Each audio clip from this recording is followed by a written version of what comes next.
Okay, we are going to go over the rules for the Swank diet. And if you are searching online like I was years ago to find out about the Swank diet, you will see all kinds of misinformation. Anything from it's vegan to it's dairy-free. Straight from the book.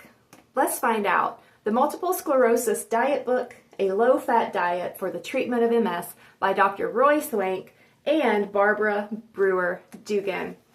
Chapter 11. Right there, that's it.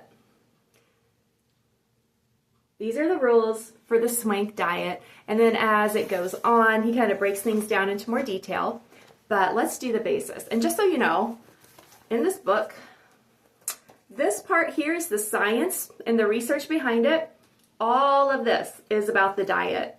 The rules, recipes, tips for eating out, traveling, and things like that. So he really gives you a lot of information and a lot of help on how to do this diet. So in chapter 11, low-fat diet instructions. Here we go. There's 8 steps here. The following changes will be made in your diet. You will eat no red meat for the first year. This includes dark meat of chicken and turkey. Number 2, following the first year, 3 ounces of red meat will be allowed once per week. Number 3, dairy products containing 1% butterfat or more will be eliminated. And there are exceptions listed on page 112. All processed foods containing saturated fat will be eliminated. Number 5, your saturated fat intake must never exceed 15 grams or 3 teaspoons per day. Number 6, your unsaturated fat intake, which are oils, should be maintained at a minimum of 20 grams, which is 4 teaspoons, and a maximum of 50 grams, which is 10 teaspoons per day. Number 7, 1 teaspoon or 4 capsules of non-concentrated cod liver oil and 1 therapeutic type multivitamin and mineral is recommended. Number 9, measurement of all fats and oils are expressed in teaspoons, and 1 teaspoon equals 5 grams of fat or oil. That's it. Saturated fat, no more than 15 a day. Unsaturated fat, at least 20, but no more than 50. I can't tell you how important those unsaturated fats are to give you energy. I mean, it is life-changing. So dairy, you can have it as long as it's fat-free. Skim milk, non-fat yogurt, you can have. And I highlighted here, all caps, he put, avoid all hydrogenated oils. So hydrogenated oils is when you take something that should be liquid and they add hydrogen to the bonds and it turns it into a solid. So like margarine. So that should be a vegetable oil, right? But they made it so that it's solid so you can pretend it's butter. It's been hydrogenated. Same thing with peanut butter. That's why you've got to, when you buy peanut butter, which you can have on this diet because it is a great source of unsaturated fat.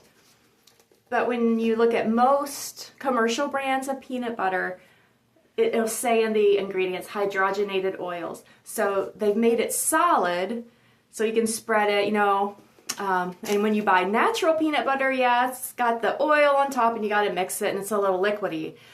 But we need to avoid those hydrogenated oils. They are so bad for us, so bad for our brain. I'm going to skip ahead and just give you some more highlights. You are allowed to have 3 whole eggs a week. Now, egg whites, no saturated fat, eat as many egg whites as you want. But you can only have 3 whole eggs, meaning with the yolk, a week. And you can't have them all in one day. So 1 at a time, 1 a day, only 3 times a week on egg yolks. You can have plain chocolate syrup like Hershey's syrup, 1 tablespoon a day. You can also cook with cocoa powder, so you can get your chocolate fix by baking low-fat things with cocoa powder and using a tablespoon of Hershey's syrup if you want to make some hot chocolate or chocolate milk. But other than that, no chocolate. It says forbidden. Chocolate and all products containing chocolates and coconut are forbidden because of the saturated fat content. Obviously, you want to avoid palm oils. Make sure I give you the lowdown here. I want to give you all the highlights. So as you can see, you can have meat, chicken breast, turkey breast, fish.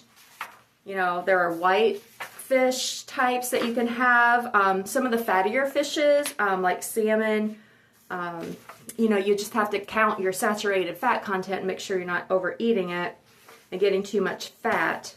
But it is not a vegan diet. It is not a dairy-free diet. He is concerned about the saturated fat staying no more than 15 grams a day. So that's why this is such a tolerated diet. That's why he was able to follow people for 35, some even 50 years while he was following them on this diet. You know, fruits, vegetables, lean meats and fish, grains, you know, rice, bread, so many things you can have. Caffeine and sugar you can have just in very limited amounts, and obviously you got to watch how you tolerate it because everybody's different. But those are the basics as far as the food goes on this diet. And on this channel, I really love cooking and baking, and I'm looking forward to making videos of trying out some of these recipes.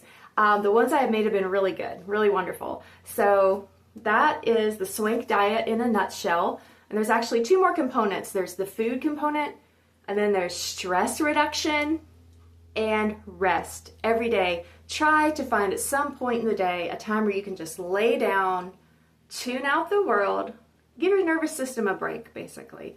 Don't watch the news, don't play on your phone, lay there, relax, let your nervous system calm down, get rid of unnecessary stress. If you watch the diet, keep your stress under control as much as you can, and try to get some daily rest, just to give your brain and your body a break. You're going to be ahead of the game, okay? So I look forward to checking out this lifestyle more and sharing it with you. Thank you so much for watching.